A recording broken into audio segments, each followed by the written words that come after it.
Jayo Advaita Chandra Jayo Gaura Bhakta Vrinda. Jayo Advaita Chandra Jayo Gaura Bhakta Vrinda.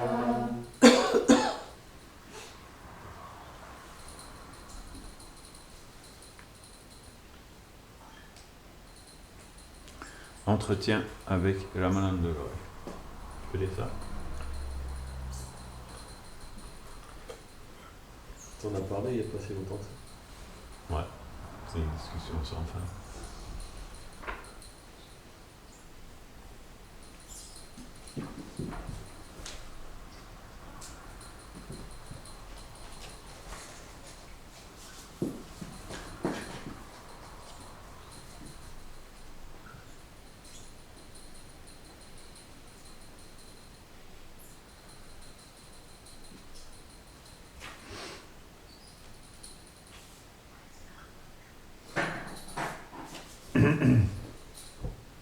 Ok.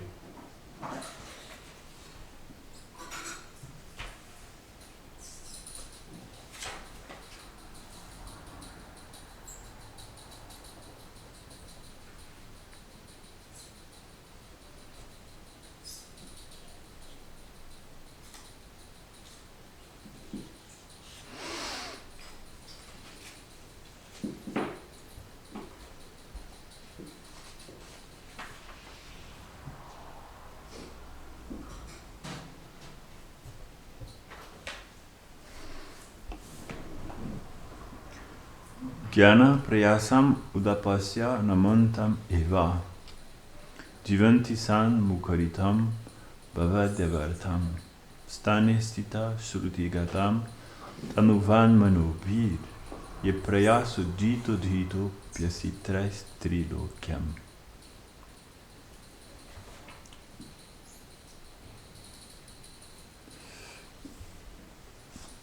Il me semble que c'est un verset du Srimad Bhagavatam.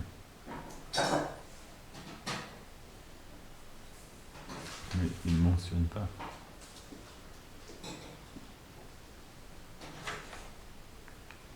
Ramananda Roy poursuivi.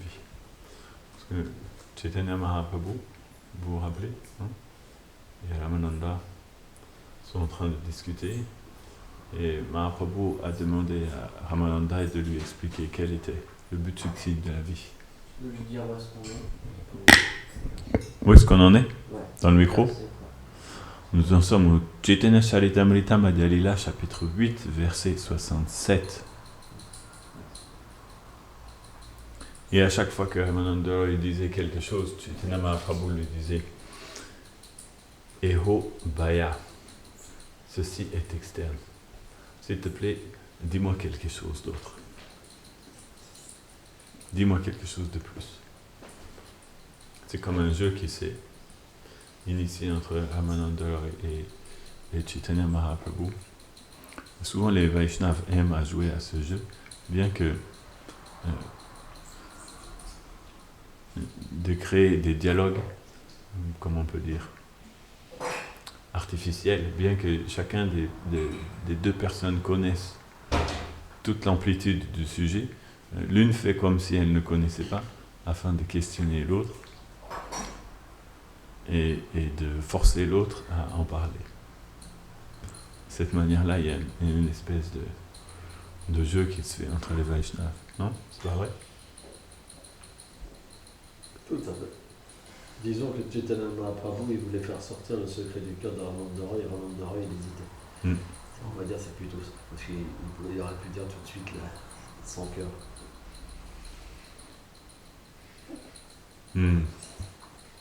Comme il hésitait, Chaitanya Mahaprabhu les poussait à chaque fois un petit peu plus.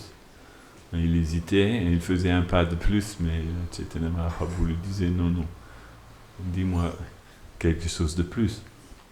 Donc là, Ramananda Roy a dit à Chaitanya Mahaprabhu un verset de Brahma. Il a cité Brahma. Ô cher Seigneur, les dévots qui ont rejeté la conception impersonnelle de la vérité absolue et qui ont ainsi abandonné les discussions sur les vérités philosophiques empiriques doivent écouter tes dévots réalisés parler de ton saint nom, de ta forme, de tes divertissements et de tes attributs. Ils doivent respecter intégralement les principes du service dévotionnel et rester à l'écart de toute forme de sexualité illicite, de jeux de hasard, d'intoxication et d'abattage des animaux. S'abandonnant totalement avec leur corps, leurs paroles et leurs esprits, ils peuvent vivre au sein de n'importe quel ashram ou statut social. En vérité, tu es assujetti par ces dévots, bien que nul ne puisse t'assujettir.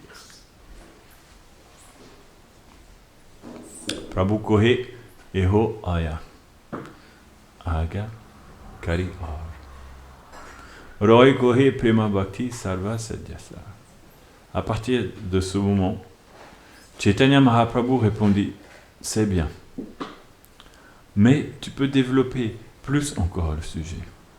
Donc, jusqu'à maintenant, Chaitanya Mahaprabhu lui avait dit non, c'est externe, s'il te plaît, dis-moi autre chose. Et là, quand même, il ne pouvait plus dire que c'était externe. Il a dit, c'est bien. À partir de là, commence le sujet très intéressant auquel il voulait venir. Il ne pouvait plus dire c'est externe, parce que quand même, Ramananda Roy a dit, en vérité, tu es assujetti par ces dévots, bien que nul ne puisse t'assujettir. Difficile de dire que c'est externe quand même. Il dit, Yeprayasa jito ajito jito. Ajita, ça veut dire celui qui ne peut pas être conquis par personne. C'est un nom de Krishna, Ajita. Celui qui ne peut être conquis par personne. Mais là, c'est Ajita Jita. Celui qui ne peut être conquis par personne a été conquis.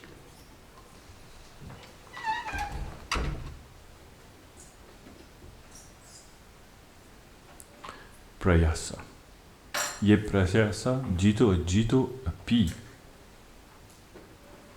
Asitai trilokan. C'est très beau, hein?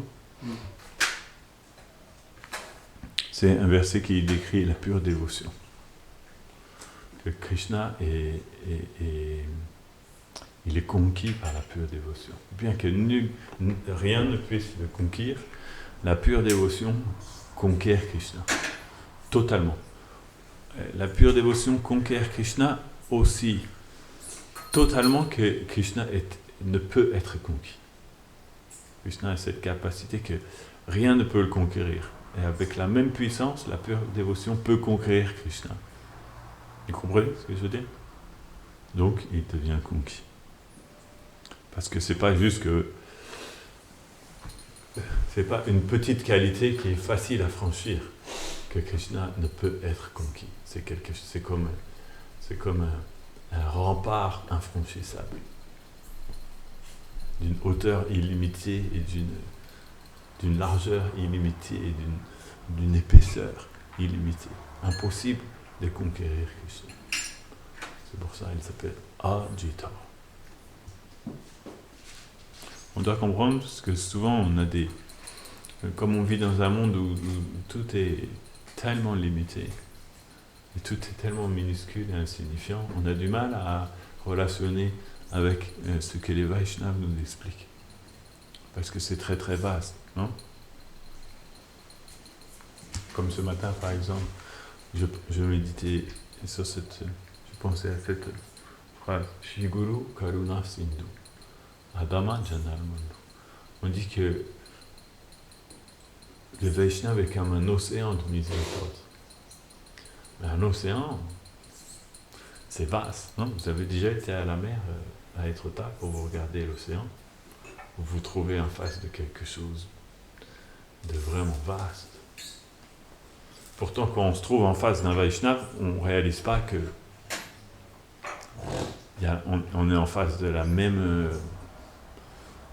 étendue, que lorsqu'on est en face de l'océan. Pourtant,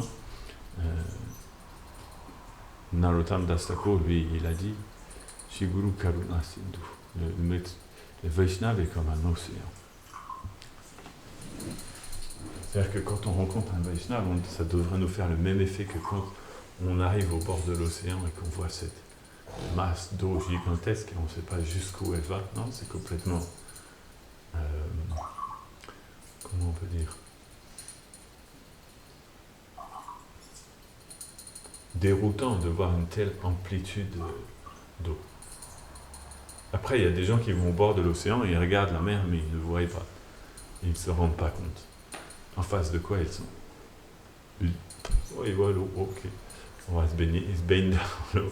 Mais ils ne réalisent pas en contact de quoi ils sont rentrés. Ils ne réalisent pas la taille de cet océan. C'est très grand l'océan. Alors, sur la planète Terre, en fait, il n'y a qu'un seul océan. Ils disent qu'il y a plusieurs océans. L'océan Atlantique, l'océan Pacifique, l'océan Indien, c'est ça? L'océan Arctique. Il y a quoi d'autre comme océan?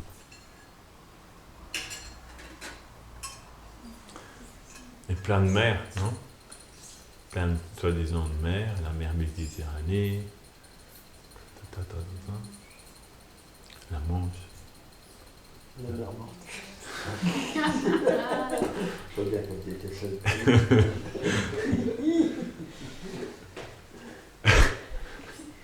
La mer de sable.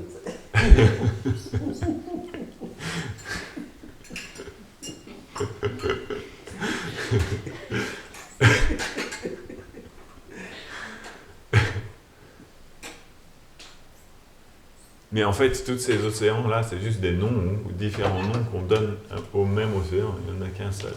Il s'appelle Samudra. Il n'y a qu'un seul océan sur la planète Terre. Et les autres, certains en appellent mer, comme la mer Caspienne, par exemple. Mais c'est des lacs, c'est pas des mers. Non, la mer Caspienne, c'est un lac. La mer Morte aussi, en l'occurrence, c'est un lac. On dit mer parce qu'ils sont grands, mais c'est un lac.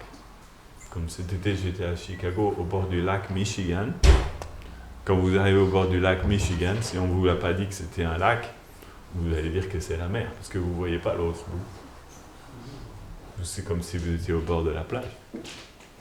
Mais c'est de l'eau douce. Sauf qu'il n'y a pas de vagues. Il y a des vagues. Il y a des vagues, oui. Ouais. Oh. Il y a des vagues, tout comme la mer.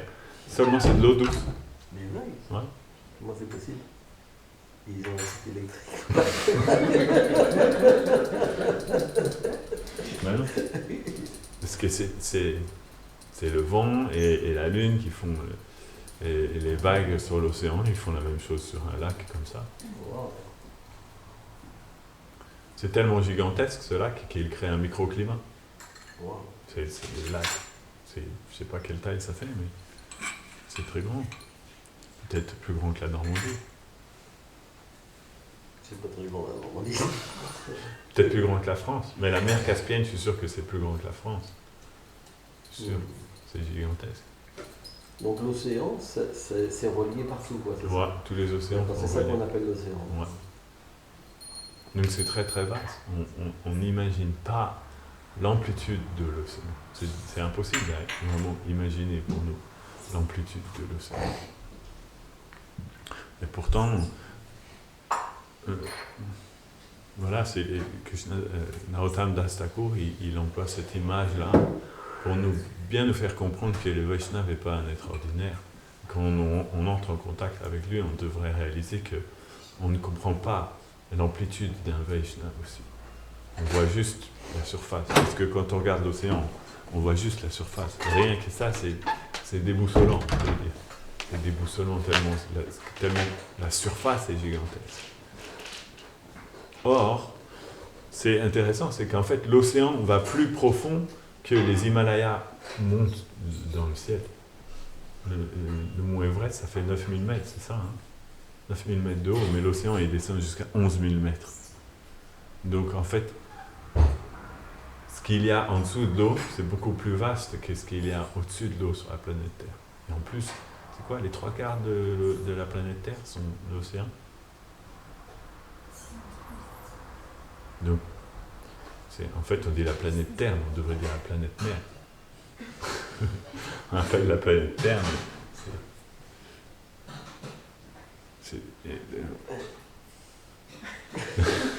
bah si. C'était pas une blague. C'était pas une blague, c'était sérieux. Tu disais quoi? On appelle bien la planète bleue parce que... Voilà, la planète bleue. On va s'occuper de ça. On appelle bien la planète bleue. Donc c'est très important de comprendre ces images et de songer à ces images, à quel point les Vaishnavas n'emploient pas des comparaisons qui sont disproportionnées. Ce n'est pas des exagérations. Les Vaishnavas ne font pas d'exagération, ils disent la vérité. Shiguru Karuna Sindhu. C'est comme un océan de miséricorde. Toujours on aspire à avoir la miséricorde, et là, Narottam Das Thakur, il nous dit Shiguru Karuna Sindhu.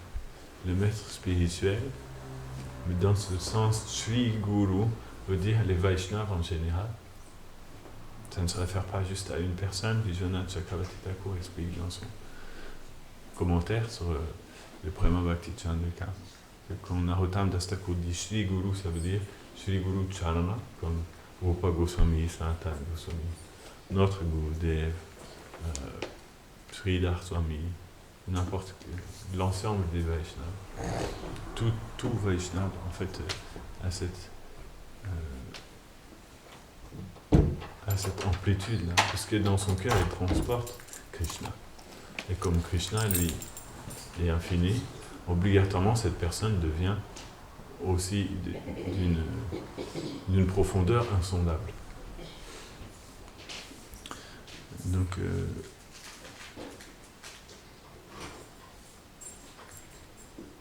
et là, Ramananda Roy, il rentre vraiment dans un sujet maintenant il rentre dans un sujet vraiment très très vaste, puisqu'il dit, par cette dévotion,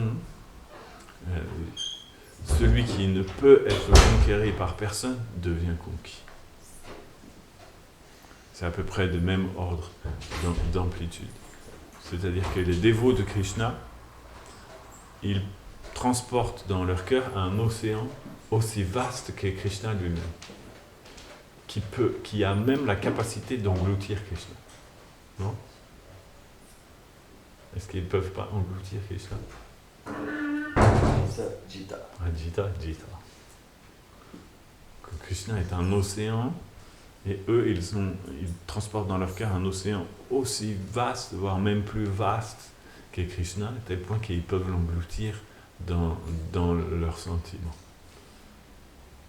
À tel point, Krishna devient à tel point englouti qu'il devient comme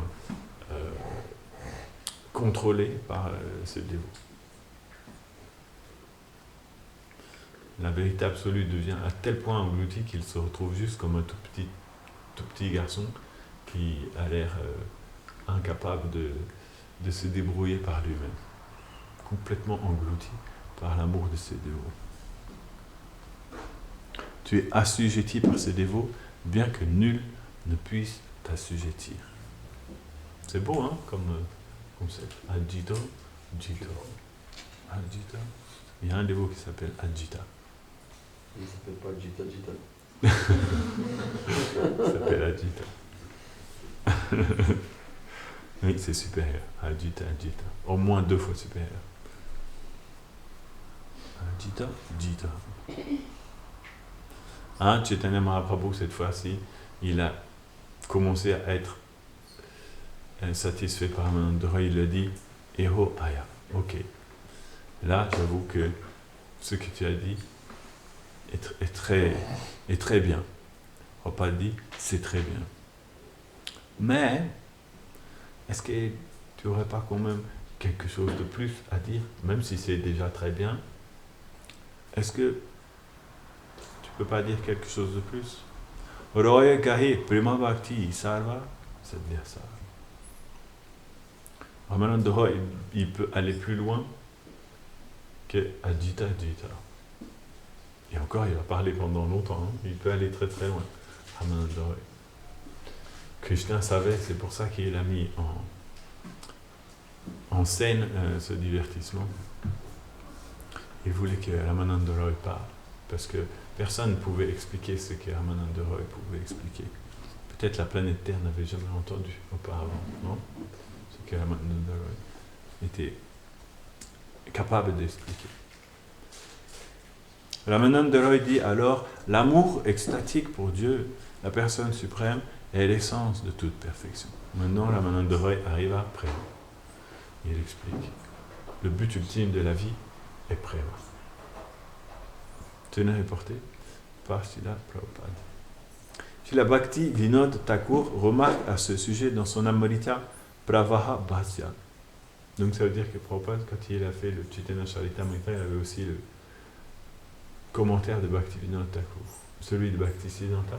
J'avais jamais noté qu'il avait aussi le commentaire de Bhakti Vinod Thakur, mais là il le cite, qu'il l'avait, non? Tu savais qu'il avait fait un commentaire du Chaitanya Charitamrita, Bhakti Vinod Thakur?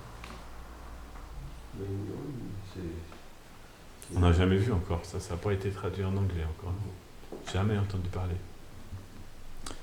À faire. Peut-être qu'un jour on pourra lire le commentaire du Chaitanya Charitamrita par Bhakti Vinod Thakur. Il remarque qu'après avoir écouté Amananda Roy, Sri Chaitanya Mahaprabhu lui dit Eho Aya. Age Kaha. Cela signifie qu'il s'agit bien de la voie propre au service dévotionnel, mais qu'on peut aller plus loin. Sri Chaitanya Mahaprabhu lui demanda donc d'expliquer ce qu'il y avait au-delà. Se contempler d'accomplir les devoirs de tous les varnas et ashrams n'a pas autant de valeur que d'offrir au Seigneur tous les résultats de ses actions. Il reprend un petit peu ce qui a été dit. Lorsque l'on abandonne toute activité intéressée et que l'on se soumet totalement au Seigneur, on atteint alors Svadharma Tyaga, l'étape où l'on renonce au monde pour entrer dans l'ordre du renoncement. Svadharma Tyaga. Ce qui est certainement encore supérieur. Et au-delà du renoncement se trouve le développement de la connaissance mêlée au service dévotionnel. Mais toutes ces activités restent externes par rapport aux activités du monde spirituel. On n'y trouve aucun signe de pur service dévotionnel. Donc, l'ordre du renoncement, il n'y a pas non plus de signe de pure dévotion. Bien qu'une personne a tout donné à Krishna, tout abandonné, elle se soumet totalement au Seigneur.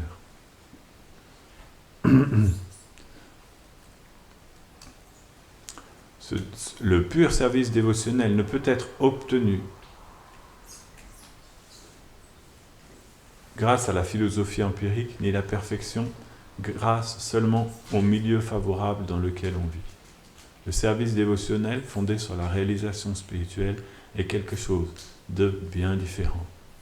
Il n'a absolument aucun rapport avec l'action intéressée, car en s'y livrant, on abandonne les résultats de ses actes au Seigneur. On délaisse ses devoirs prescrits et on entre dans l'ordre du renoncement. Ce service dévotionnel est supérieur à la spéculation philosophique, empirique mêlée de bhakti. Srila Rupa Goswami le confirme dans son Bhakti Rasamrita Sindhu 1.1.11 Anya Biloshita Shunyam Gyana Karma Dhyanavrita Anukulyena Krishnanu Shiranam Bhaktir Uttama. On doit offrir à Krishna, le Seigneur suprême, un service d'amour transcendantal qui lui soit agréable sans aucun désir de profit ou de gain matériel par le biais d'activités intéressées ou de spéculations philosophiques. Tel est le pur service dévotionnel. Les activités dévotionnelles du néophyte peuvent cependant sembler impures, mais au stade de la maturité, elles sont purifiées de toute trace d'action matérielle. C'est pourquoi, après avoir écouté la dernière déclaration de Sri Chaitanya Mahaprabhu, Ramananda Roy répondit « Prema Bhakti Sarva Sadhya Sara ». Ça veut dire l'essence de tous les buts qui existent. Sri Chaitanya Mahaprabhu considéra en fait ce verset, Gyani Prayasam, comme le principe de base de la perfection. On doit mettre ce principe en pratique si l'on veut progresser. Lorsque l'on a véritablement avancé, on atteint le niveau du service d'amour extatique offert au Seigneur. Cette première étape est désignée par le terme sadhana bhakti, ou entraînement au service dévotionnel. La sadhana bhakti doit engendrer l'amour extatique, l'attachement à Dieu et la personne suprême, que l'on appelle aussi prema bhakti. Pour les débutants, la sadhana bhakti requiert de la foi, la compagnie des dévots et la pratique du service dévotionnel. Ainsi protégé contre tout ce qui est défavorable à son progrès, Il s'affermit dans le service dévotionnel et voit grandir son désir de servir le Seigneur. C'est ainsi que l'on s'attache au Seigneur et à son service dévotionnel. Omagena timidandasya yanam janam shalakaya chakshurmilitam hina tasmai shri gurave namaha Shri Chaitanya Manobhistam Stapitam Yena Bhutale Swayambhava Kadamahyam Dadati Swapadantikam Namo Mahavadanyaya Krishna Prema Pradayati Krishnaya Chaitanya Me Gaurajrishi Nama Shri Krishna Chaitanya Prabhu Nityananda Shri Advaita Gadada Srivasadi Gaura Bhakta Vrinda Hare Krishna Krishna Krishna Hare Hare Hare Rama Ram Hare Vanchakalpatarubhyascha Kripa Sindhubhya Evacha Patitanam Pavanebhyo Vaishnavibhyo Namo Namaha Mukam Karoti Vachalam Pangum Langahiti Giri Yat Kripam Tamaham Vande Shiguru Dinatana. Ici, Prabhupada explique quelque chose de très intéressant. Il dit la sadhana bhakti doit engendrer l'amour extatique, l'attachement à Dieu, la personne suprême. C'est-à-dire que le but de la sadhana bhakti, c'est qu'elle doit engendrer l'amour extatique de Krishna. Si elle n'engendre pas, ça veut dire qu'elle n'est pas pratiquée convenablement. Comme disait Satchidananda Maharaj, Prabhupada nous a donné la méthode parfaite. Nous avons reçu la méthode parfaite. Maintenant, reste à l'accomplir aussi parfaitement. Il ne suffit pas simplement d'avoir reçu la miséricorde parfaite, il faut aussi savoir comment l'accomplir parfaitement et pouvoir atteindre l'amour extatique de Krishna. Donc, c'est comme une nécessité. Prabhupada explique que la sadhana bhakti doit engendrer l'amour extatique. Sinon, ça veut dire qu'il y a un problème. Le dévot doit voir petit à petit apparaître l'attachement pour Krishna dans son cœur et ce qu'on appelle Raganuga Bhakti, l'attraction pour Krishna. C'est ça que Chaitanya Mahaprabhu est venu expliquer à travers Ramananda Roy. En fait, au début du Chaitanya Charitamrita, Krishnadas Kaviraj Goswami explique que Chaitanya Mahaprabhu est venu sur cette planète pour prêcher la voie du pur amour spontané pour Krishna. C'était ça son message, c'était ça sa mission. Il n'est pas venu pour donner la voie de la Vaidhi Bhakti. La voie de Vaidhi Bhakti existait déjà. Elle avait été établie par Ramanujacharya, Madhvacharya. Elle était déjà très très bien établie, très claire. Elle pouvait mener déjà tous les êtres avec Uddha. Il n'y avait pas besoin de la développer davantage. Enfin, on peut toujours, oui. Mais Chaitanya Mahaprabhu est venu pour présenter au monde ce qui n'avait pas été présenté jusqu'à maintenant. On appelle Raganuga Bhakti, c'est-à-dire le service de dévotion qui est accompli sous l'impulsion en fait d'une attraction spontanée pour Krishna. C'est ça que Chaitanya Mahaprabhu est venu montrer et c'est ça qu'il voulait expliquer.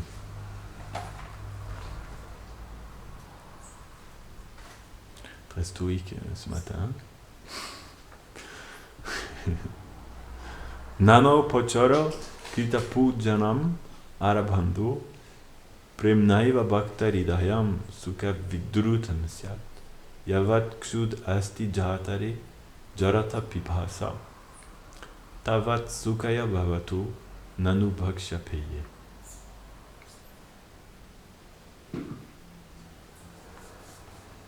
Manger et boire rendent très heureux. Ramananda Roy poursuit. Non? Vous êtes d'accord? Ah, je vois que ça devient plus vivant. L'auditoire devient plus vivant. C'est quoi? Vous voulez l'apprendre par cœur, ce verset? Il est facile, hein, vous allez voir, ça se retient très facile. Manger et boire rendent très heureux. Répétez après moi. Vous pouvez dire que vous connaissez un verset du Seigneur, ça va être américain. Écrit par Krishnadas Kaviraj Goswami, le Vaishnava suprême de tous les acharyas. Vous pouvez citer dans les classes, non? Selon le Chaitanya Charitamrita, manger et boire rend très heureux. Non? Qui peut contrer Krishnadas Kaviraj Goswami? Qui ose contrer Krishnadas Kaviraj Goswami? Pour autant que l'on a faim et soif. Encore faut-il avoir faim et soif, non? Sinon, bon, manger et boire, si t'as pas faim, manger, ça devient même comme une souffrance, même, non? Tu pourrais demander à Shyama, des fois, elle n'a pas faim, elle est forcée à finir son assiette, oh là là, elle n'est pas très heureuse. Donc, manger et boire rendent très heureux, pour autant que l'on ait faim et que l'on ait soif. Lorsque les dévots adorent le Seigneur avec un amour pur, la félicité transcendantale s'éveille dans son cœur.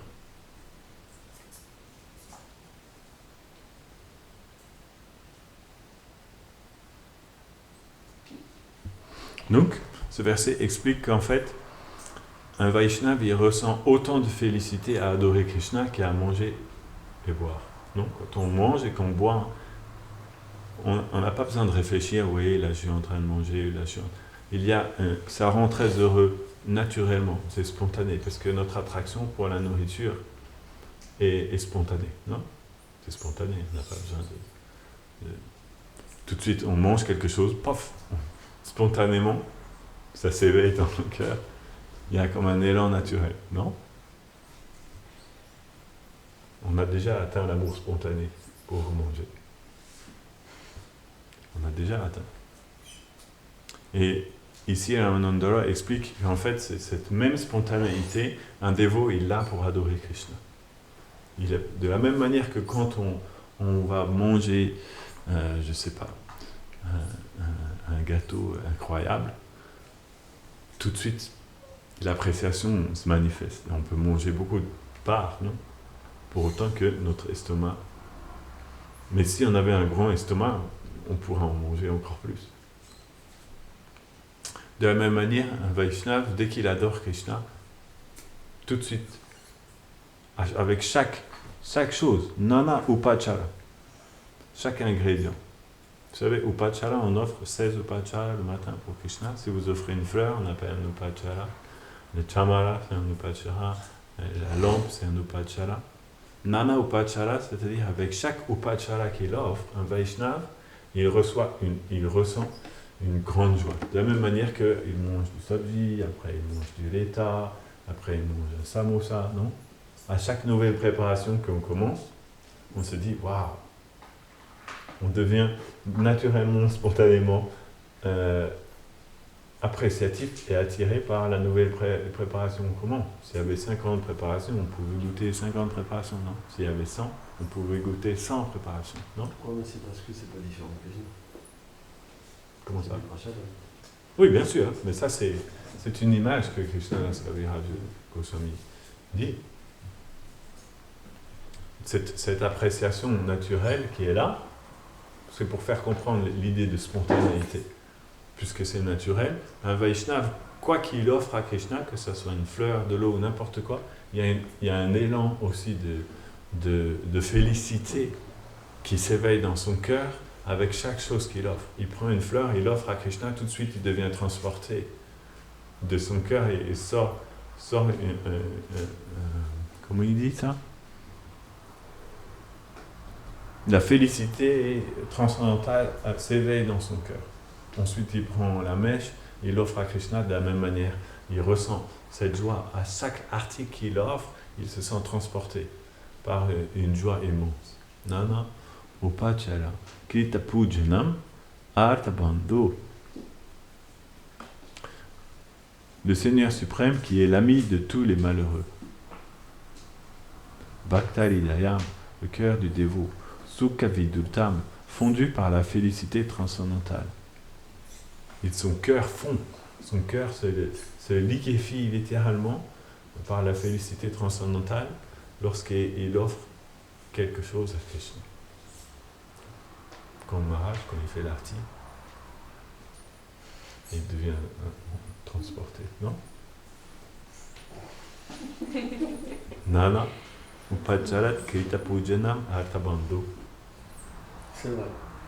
Quand je regardais les déités, je suis arrivé, en fait, c'est vraiment le royaume de l'amour. Les gens, ils se plaignent dans ce monde qu'ils n'ont pas d'amour, mais ils ne regardent pas les déités. Il suffit de regarder les déités avec un tout petit peu de conscience pour être rempli d'amour. Et être satisfait. On regarde Bhakti Rasamrita Sindhu, le nectar de la dévotion, combien il y a de points sur la déité. Rupa Goswami dit, on doit regarder la déité avec amour et dévotion. On doit révéler son cœur à la Murti. Non? On doit contempler la Murti. On doit méditer sur la Murti. On doit danser devant la Murti. Révéler son cœur à la Murti. Suivre la Murti lorsqu'elle part en procession dans la rue. Manger les restes de nourriture de la Murti. Porter des guirlandes qui ont été offerts à la Murti. Et l'encens qui a été offert à la Murti. Tellement de choses. C'est très important. On doit offrir aux Murti une très grande place dans notre vie, dans notre cœur. Parce que les Murti ont la capacité de nous apporter tout ce à quoi on aspire. Parce que c'est Krishna directement. Et souvent, malheureusement, on place les Murti sur le côté. Non, c'est ça. Hein? On place les Murti sur le côté de notre vie. Et plein d'autres choses au centre de notre vie. Mais il faut apprendre, comme dit Maharaj, à regarder un peu plus les Murti, avec un regard différent. Un dévot qui vraiment fait ça, il vit dans la félicité. Non? Les Murti, elles sont quand même une source de grande félicité. Vivre chaque jour en voyant les Murti, c'est pas possible d'être malheureux. Impossible. Si quelqu'un regarde vraiment les Murti, il vit dans la félicité. Il n'y a pas de... Ça balaye toute souffrance. Quand vous voyez Gauranitai, Radha Krishna, Nanda Yashoda, hein, ça balaye toute souffrance. Rien que un rayon qui émane des ongles, des pieds de Nanda Maharaj ou Nityananda ou Madame Mohan, ça balaye toute souffrance qu'une personne peut expérimenter. C'est pour ça que Prabhupada disait, comme si vous avez un problème, venez et prenez darshan de Gauranitai et expliquez-leur votre problème. Parce que rien que le fait de venir devant Gauranitai, ça balaye notre problème. C'est très puissant, la forme de Krishna. Satchitananda Vigraha, c'est extrêmement puissant la forme de Krishna. Et on doit essayer de rester en contact de la forme de Krishna constamment. Soit en face de la Murti directement, soit par le souvenir de la Murti. C'était notre conseil de Rupa Goswami, on doit se souvenir de la Murti. Ça veut dire que quand on n'est pas en face des Murti, on doit continuer dans notre cœur à rester en face des Murti à travers le souvenir. On doit se souvenir des Murti. Très très important. Et quand un dévot, il a cette démarche-là, même s'il se trouve dans la rue à collecter des pièces, eh bien les Murti vont apparaître dans son cœur, dans son mental. Et là, il expérimente la félicité d'être avec les Murti, non? Ceux qui vont dans la rue distribuer des livres, ils connaissent cette expérience-là. Souvent, les Murti viennent les aider dans la rue.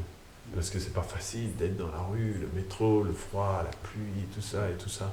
Mais Krishna, lui, dans sa forme de Murti, il vient et il apparaît dans le cœur du Vaishnava et il aide à faire les services qui sont difficiles. Oui. C'est comme ça. Des fois, on ne voit même pas la journée passer. On voit que les murtis. C'est comme si on était resté toute la journée dans la salle du temple. Pourtant, on a été distribuer des livres ou collecter ou faire tel service ou tel service, mais on n'a pas l'impression d'avoir quitté la salle du temple parce que les murtis sont venus avec nous à travers le souvenir. Et même si ça reste encore dans ce monde et à un certain niveau, néanmoins les murtis, ils sont toujours au niveau suprême aussi. Donc quand on est au contact des murtis, même si on ne le réalise pas, on est quand même directement au contact de Goloka. Donc c'est très très très spécial les murtis.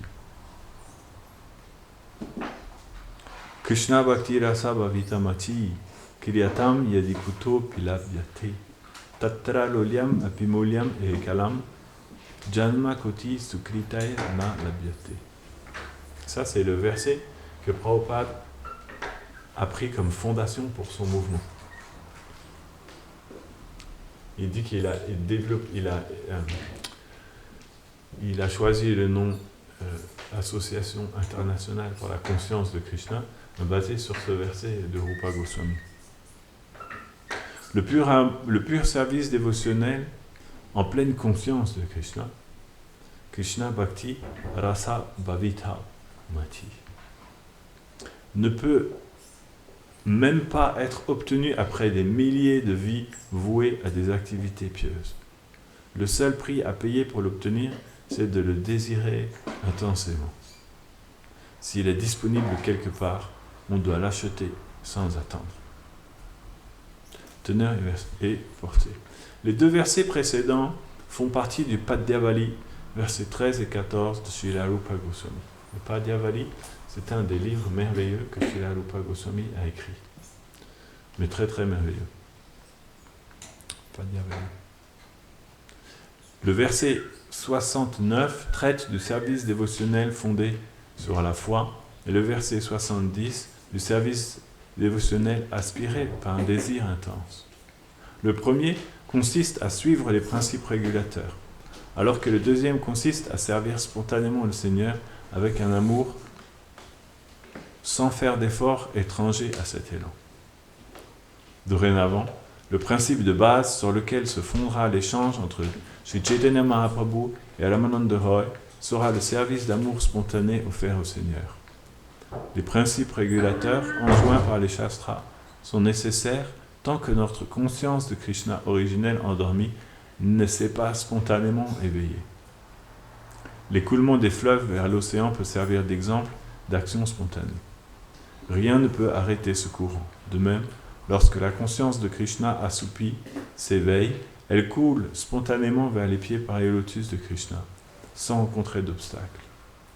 Tout ce que Ramananda Roy va dire sur la base de l'amour spontané sera accepté par Sri Chaitanya Mahaprabhu, et le Seigneur lui posera de plus en plus de questions à ce sujet. Donc ces deux versets-là, en fait, ils expliquent la transition entre Vaidhi Bhakti et Raganuga Bhakti. C'est ce que Prabhupada explique ici. Ce sont deux versets de Rupa Goswami qu'il a mis dans le Padyavali comme deux versets consécutifs.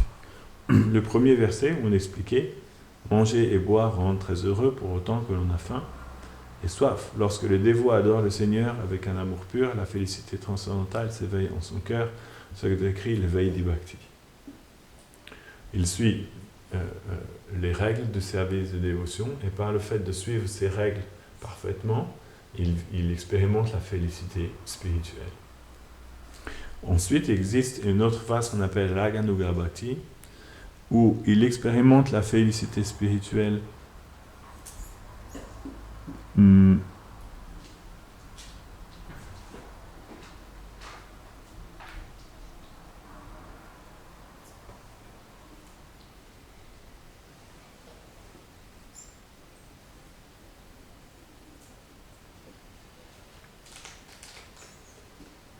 comment il explique ça?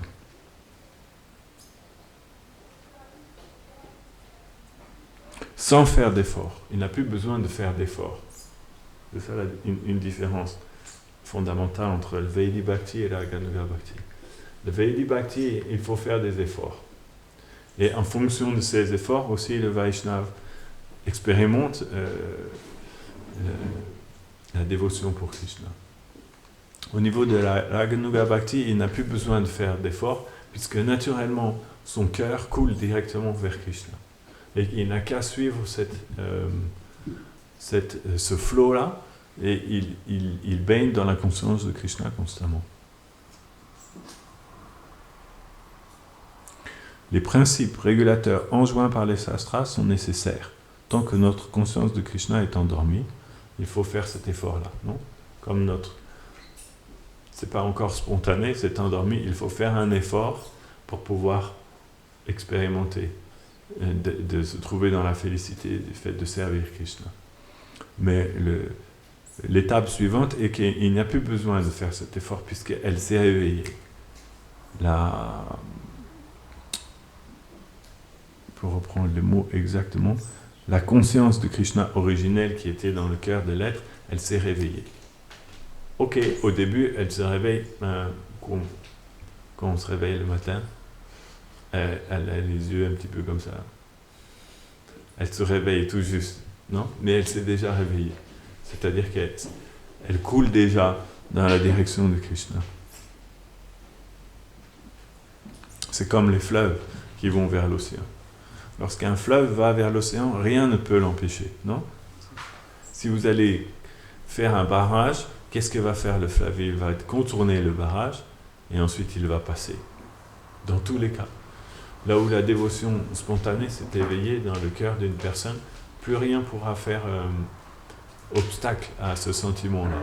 Il va toujours parvenir à franchir les obstacles, à contourner les obstacles pour aller jusqu'à l'océan.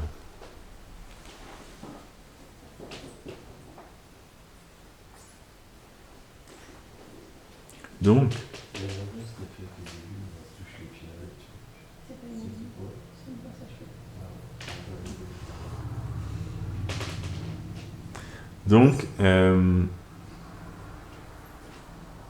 quel est le seul prix à payer pour obtenir le pur service dévotionnel? Ah, il a bien écouté Soudan. Le seul prix à payer, c'est de le désirer intensément. On appelle Tatra Lolyam, Apimulyam et Ekalam.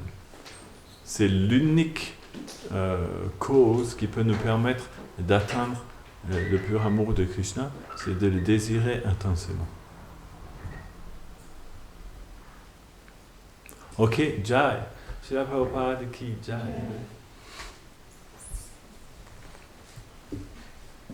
Je m'arrête ici. Je sens que l'engouement est faible. Donc je m'arrête ici. Tantara Shri Chaitanya Charitamrita ki Jai.